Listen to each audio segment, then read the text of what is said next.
Simbuchi here. I am the founder and chief of sales geek at Sales Qualia.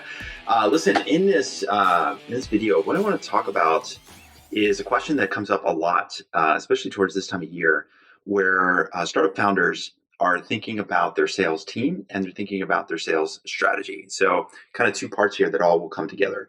So if you think about where a lot of teams are right now, if you're in kind of that early and growth stage, one of the key selling strategies that a lot of teams are starting to create and do for themselves is outbound, right? So you may have been doing some outbound, but not very well, or it's hit or miss. You're sort of like sending out some messages, but not really implementing a core system around outbound strategy. So that's a system and that's a strategy that is something that you can use to fill your sales funnel. So if you're looking ahead to the next, coming weeks, months, years with your startup, you know that outbound, if done right, can be a great way to fill the funnel with qualified leads. Now, the second part of that is team and hiring. It's like, okay, if I'm going to do outbound, who's going to do the outbound, right? Because I'm like company founder, or I might have a couple of people on my team that are capable of running outbound, but I've also got them doing customer success, or I've also got them doing sales, or I've also got them doing marketing. And so, like, do I hire somebody just to be an SDR and run that outbound strategy? Or maybe I consider outsourcing and I hire an entire team or company that's going to run my outbound strategy for me. And so the question a lot of times is like, do I hire? Do I do it in-house? Or the question is, do I do it in-house, whether that's me or somebody on my team, or do I hire? And so I think the right answer to this is both. So what I'm going to do here is kind of explain this to you from a timeline standpoint. I'm going to draw my iPad, which means I need my glasses here. So here we are. So what I want you to do is think about this in terms of a timeline. And from the timeline that I want you to think about is we can go anywhere from, say, 9 to 12 months. So this is the total timeline you want to be thinking about, from where you are now to the place where you have an outbound strategy that's working and you've got an SDR team that is running that outbound for you every single day. Like, that's the beautiful nirvana moment, 12 months from now, right? And so the proper way to actually think about this, I like to think of it as more like a box. And inside that box, we want to just draw a simple triangle. It looks something like this. And it's just a model. So just a way to kind of express how you might think about this decision of in-house versus out of house or hiring, right? And so the first thing you want to do, I've got some notes here that I want to make sure I don't miss anything for you. The first thing you want to do is kind of divide up this box, and there's kind of three parts to this, and you can think of it as in, out, in, right? So in, out, in. And what I mean by that, the in means that this is the first part of your setting up your outbound strategy, like really building out a sequence and a system that you know is working. The second part, and that's you owning that process, and I'm going to explain a lot more about that in a few minutes. Then the second part of this could be where you outsource it or hire, and then the third part is where you bring it back in-house. And so we really want to take these 9 to 12 months and divide it into three parts. So the first kind of, just to keep it simple, we'll keep it into roughly three parts. So the first part that you want to think about is roughly the first 3 months. And specifically, I like to think in terms of 6-week sprints. So 6 weeks, should do this, 6 weeks and 6 weeks. So you've got these 2 6-week periods where you are running outbound on your own. Now, whether it's you, the company founder, or you've got some people on the team, somebody that does marketing, somebody who does customer success that's helping you out on that side of things. The first two parts, these first 2 6-week periods, are designed as an opportunity for you to actually build the first version of your sequence. And the reason this is so important is because if you've not really built an outbound strategy that works, maybe you've done batch and blast, maybe you've done some outbound emailing, but not really as part of like a core strategy around how to fill the funnel. There's a couple of really important parts, these core elements that have to go into an outbound strategy, whether you're going to do this on your own or you're going to outsource it. So even if you're going to hire somebody to do the outbound strategy for you, you still have to identify and implement these 5 core elements. And these 5 core elements are, number 1 is market. Number 2 is your message. Number 3 is your medium. I'm going to explain all these in just a minute. Number 4 is your mode. And number 5 are your metrics, right?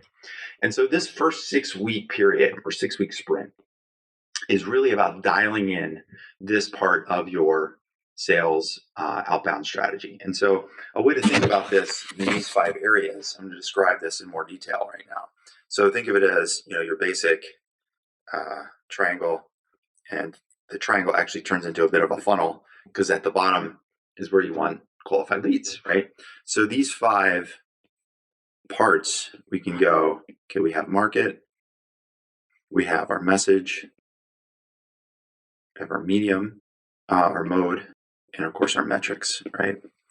And so let me describe each of those. So the market means like, who are you actually going after, right? Because a lot of times, if you're an early enough stage company, you may not still really have clarity on who is your ideal customer profile. You might think to yourself like I could sell to healthcare systems, and I could sell to banks, and I could sell to telecommunications companies. So like we want to go out and sell to all of those markets. Well, yeah, down the road you can. But the problem is if you try to sell to everyone, you end up selling to no one. And so if you do this the wrong way, if you don't pick a market or you try to pick too many markets at one time, you become a spray and pray. Because there's no way that you're going to be able to dial in your message, which we'll talk about in a moment, to the audience that you want to address. The messaging that you send out to a healthcare company is going to be different than the message you send out to a bank, even though you may feel like the problem fundamentally that you solve is exactly the same, right? And so that leads us to the reason why if you don't have the market done, if you don't have the market picked and isolated and focused, then your message is just going to be template. It's going to feel template to you, and it's going to feel template to the person you're sending that to, or the people that you're spraying and praying to, or batching and blast to, right? The medium means like, where are we sending these messages, right? Is it LinkedIn? Is it email? Is it phone? Is it text? Is it online event? Right? So if you don't have the market dialed in, you don't know what your message is, then a lot of times what people end up doing is just sending emails, and it's just like send. And we've all seen those really crappy 4 email sequences or 8 email sequences, because that's the only medium that people have available to them, because they haven't really researched where their market is hanging out and spending time, and where the best place is to actually go find prospects that are willing to engage with you, right? The third area is your mode, meaning that what's the frequency, or how many touches does it take to actually get an engagement? And if you haven't really dialed this in on your own, if you haven't built this out on your own, what ends up happening is that it becomes endless. Your touches or your messaging that you're sending out just becomes endless. I always think about this as being like the number pi, right? There's an endless number of digits for pi, right? It's like the mode, the frequency, or how many touches. It's like we don't know, because we just keep hitting send because we're not getting enough responses, because the template isn't very good and the message isn't very good, because we haven't dialed in our market. And at the end, if you don't do any of those things, you end up at the bottom with what I just call the black hole, right? You get this black hole at the bottom where really you don't even know where or why you're getting meetings. Maybe you get some meetings, maybe you get some demos booked, maybe you get a few conversations going, but ultimately you don't have metrics as to why or how that's working. So really you're just relying on is hope. Okay. So this is why in that first 6-week period, what we really want to do, what you really got to do, is by owning this in-house. Again, you're going to have to do this whether you outsource to someone or not. If you've never done outbound, you've never built an outbound strategy the right way that's working, if you hire an outsourced company to do it, you're going to have to do this work with them, because they're going to ask you these questions. Who is the market you're going after? What kind of messaging are you trying? What's your value proposition? Where does your market spend a lot of time? Do they spend a lot of time on LinkedIn? Do they spend a lot of time in email inboxes? Are you able to get them on the phone? They're going to want to get some kind of data. And if they don't have any data as to how frequently the touches need to be, they're going to have to be experimenting, which is going to take a ton of time. And then you're not going to have any metrics to give to them to know if the work that they're doing for you is successful or not. So again, like regardless of whether you do this on your own with your own team, with yourself as a startup founder, or you're outsourcing, you got to do this first 4 to 6 week area of work to get the outbound system up and running. So if you do this the right way, like everything on the left hand side is red because it's bad. So let's talk about things that are good, right? So if you do this the right way, what you're going to do is pick a segment. You're going to identify your target companies, and then from there you're going to be able to identify your buyer types. Because if you're selling to the enterprise, when you sell to the enterprise, you know, and I know, and everyone knows, there's more than one person that you're selling to, right? There's, whatever data you look at, I think the last data I saw, there's like 6.8 buyers involved with every enterprise decision, right? So you have to be able to identify what's our segment, who are our target companies, and who are the people at those companies that we need to be reaching out to in order to get some engagement, right? So that means that from a messaging standpoint, instead of it being templated, then it allows you to be more value driven. It's a value driven message. It's focused on their problems. It's a problem based message.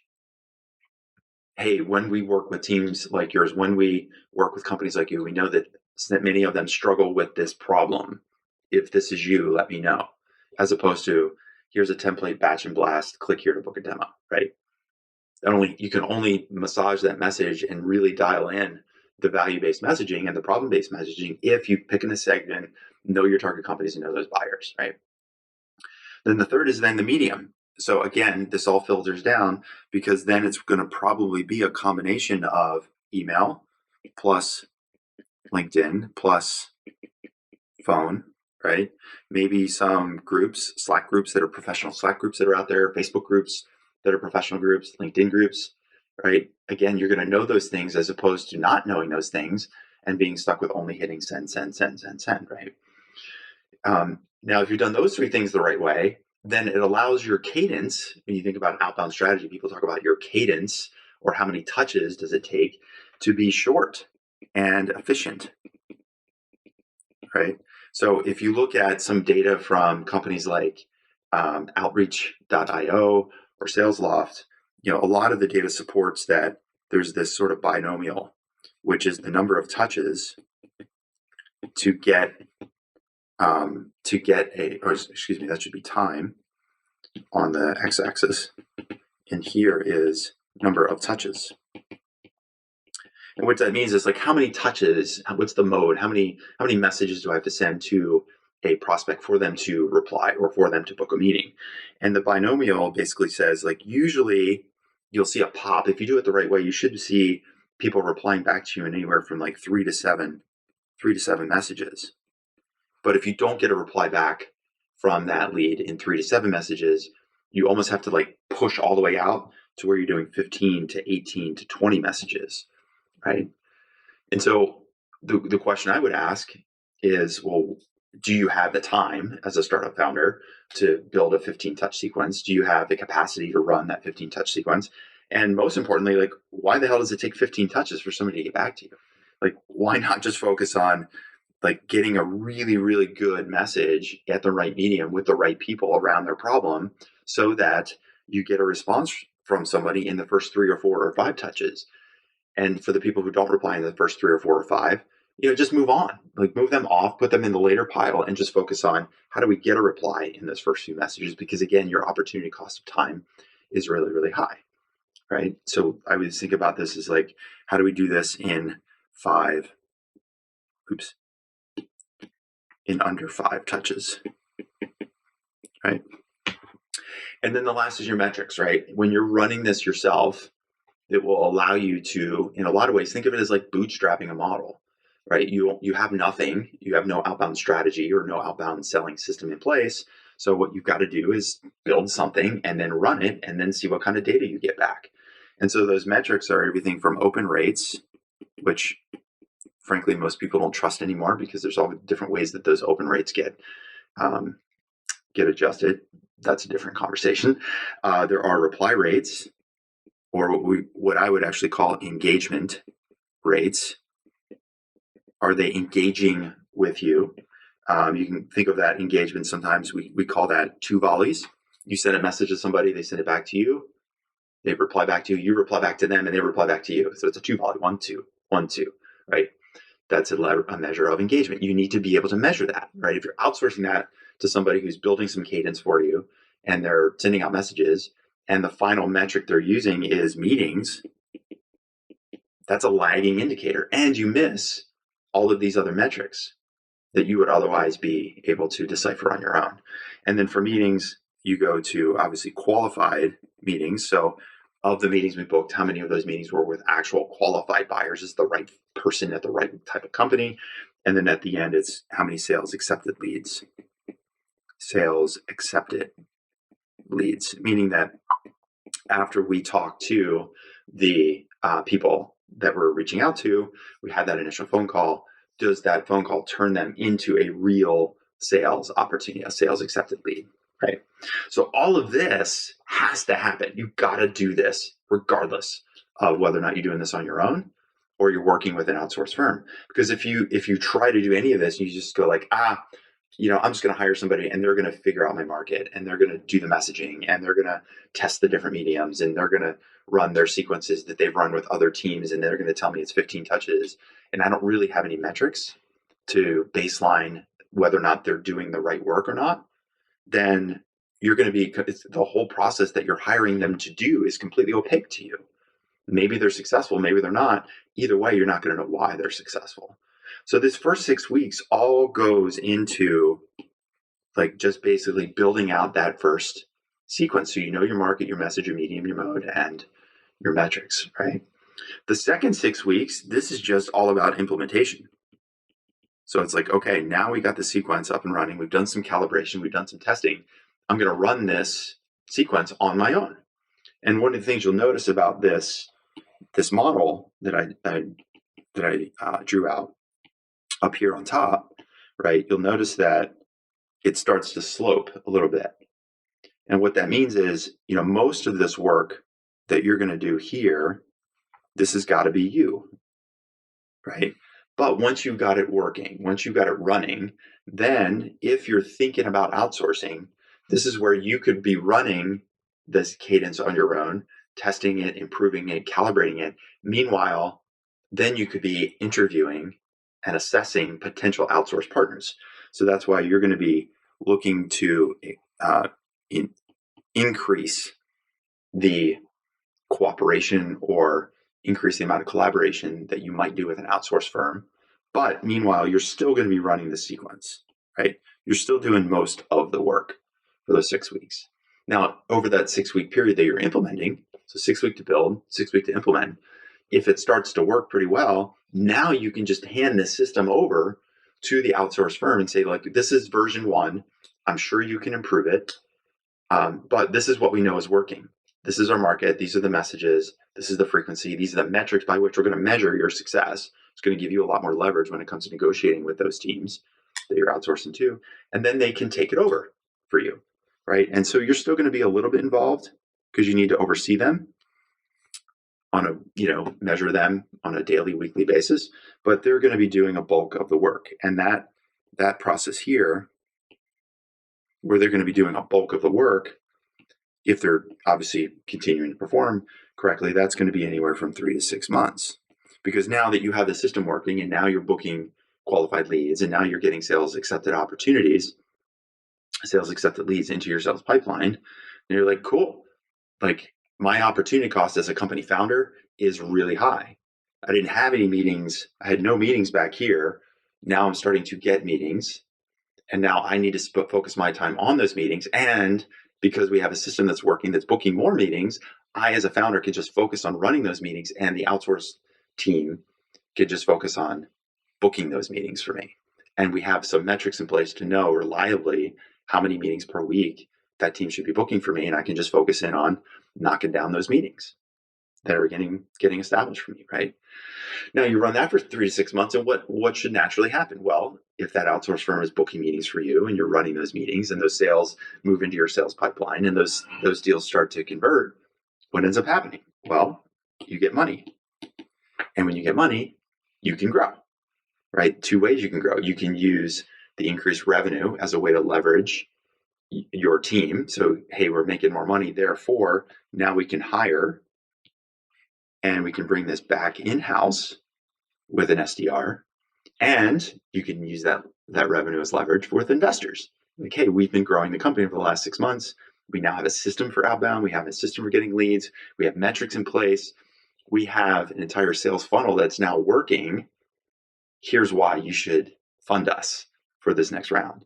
Because it's not just about we have top line revenue growth, but more importantly, we're able to support that top line revenue growth with the systems in place. So if you give me money, I can hire 3 SDRs and we triple the rate of meetings and we triple the rate of our conversions, right? We triple our revenue, right? So when you think about this process, it's, I talked about it being, in, out, in, then this is the way I would be thinking about it. Because then this last 3 to 6 months of your year, we'll call it, it's 3 to 6 because maybe, if your outsourced team is working really well, you're ramping up quickly, getting a lot of leads, lots of meetings, and your sales cycles are short, that revenue might come in a little bit sooner. And the sooner you get the revenue, the sooner you might be able to pull that back in-house because you really want to own this process, right? You want to have SDRs, you want to have a team, you want to have a salesperson. You can't outsource your sales forever.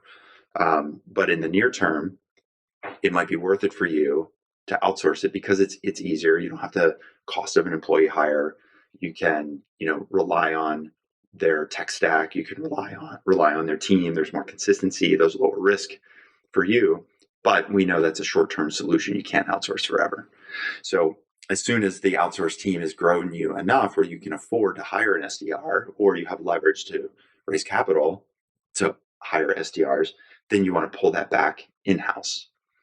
And there may always be a place in your company to do some form of outsourcing. Maybe you're trying a new market, you're testing a new market opportunity after you've been established. Maybe it's different geographies, something like that. But for the most part, you want to start off this process, these first 3 months. It's like 6 weeks to build, 6 weeks to implement. So you know that you have this working system in place. Once you have the working system, it's easy to hand it over because now you can measure success. And in this last phase where you bring it back in-house, you could even keep your outsourced SDR team in place down here, even while you've hired an SDR or an SDR team as a way to almost like A/B test. Maybe your outsourced team is one that you use to try new things. Or maybe with the new person that you hired, because you've got all these metrics in place, the new person may not be working out as well as the outsourced team. And so you want to be able to compare apples to apples. Maybe the outsourced team was successful earlier in the year because the buying cycles were different. And maybe now the buying cycles have tightened up. It's harder for your own in-house team to book meetings, not because they're not effective, but maybe the buyer mindset has changed throughout the course of the year. So by keeping some outsourced team in place, you can A/B test just to see if there's a difference there. So that's the way I'd be thinking about it. This is what we tell our clients every single day. This is what we teach to folks. Obviously, any clients that are seeing this, this is what we do every day is we help you build these outbound systems and outbound strategies through the coaching calls we have. And then, of course, as you're ready to hire, we help you with the hiring systems that we have in place to help you find and source and assess and onboard those salespeople. But if you're not a client and you're watching this, then this is at least a framework that you should be using to think through. It's not an either or, right? If you're just spinning up your outbound strategy, you're just trying to get this up and running, you've got a fixed cost of work up front to do all of these things that I just described. So whether you outsource or not, you've got to do this work. And so by doing it on your own, it's actually going to speed you up because the feedback cycles, when you're running it on your own, when you're building it on your own, those feedback cycles are going to be really, really short, right? They're almost daily and intraday, right? As I'm, building out a new message or trying and testing something on LinkedIn, I can send 20 LinkedIn messages in a morning. And by the afternoon or the evening, I'm going to know whether or not I got replies to any of those 20. So you get these really nice, tight, almost continuous feedback loops when you do it on your own, right? Which is so critical because if you outsource it out of the gate, you don't even know maybe till the end of the week when they give you the end of the week report. Now, of course, some outsourced teams are going to, we give you a daily report, but you're still not the one that's pushing You're not typing it. You're not sending it. You don't really know what's happening there. This idea of the two volley, like you get the reply. Let's think about, you send out a message, you get a reply back. There's nuance to the message that only you, through your founder eyes, you can see that nuance in ways that other people can't see it. And so if you could just completely outsource that to somebody, you might you might have the opportunity blown. You actually got the engagement you're looking for as a result of the outbound email that you send. But if the reply to the reply isn't right, then the opportunity is lost. It's like you did all that work to get somebody to reply to you, and after that, something went wrong.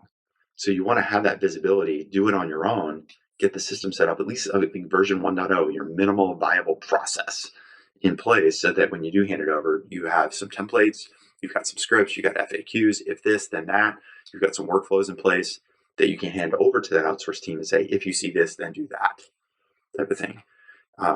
So that's one of the huge advantages for doing it on your own. All right, that is it. It's a big question. It's a question I've gotten 3 times this week from different company founders, 2 clients, and one company we've been talking with for a couple months. And I know it's just like one of those questions that is existential for a lot of teams right now. It's like thinking about the next year. One, you want to spin up an outbound strategy that maybe you haven't done effectively before. And 2, it's the question of like, who does the work? Do I hire? When do I hire? How do I hire? When? Like, is it outsourced, insourced, whatever that is? So those are my thoughts. If you got any questions, let me know. Happy to help, as always. And if you're a client watching this, then you can, of course, just hop onto one of our coaching calls, and we'll work on either your outbound strategy or your hiring or anything else you're working on.